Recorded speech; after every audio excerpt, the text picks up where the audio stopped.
Wilmington has issued a severe thunderstorm warning for eastern Butler County in southwestern Ohio, Warren County in southwestern Ohio, Clinton County in southwestern Ohio, southwestern Clark County, Greene County, Montgomery County, southern Miami County, until 3:30 p.m.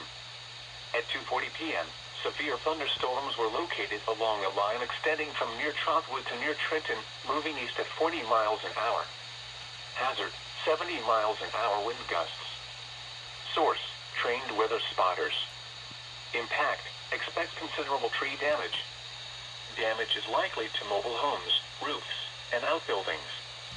Locations impacted include Dayton, Kettering, Middletown, Beaver Creek, Huber Heights, Fairborn, Mason, Xenia, Trotwood, Miamisburg, Lebanon, Springboro, Vandalia, Sharonville, Englewood, Wilmington, Monroe, Loveland, Franklin, and Springdale.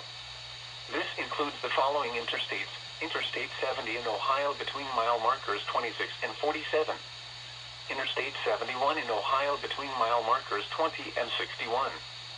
Interstate 75 in Ohio between mile markers 18 and 64.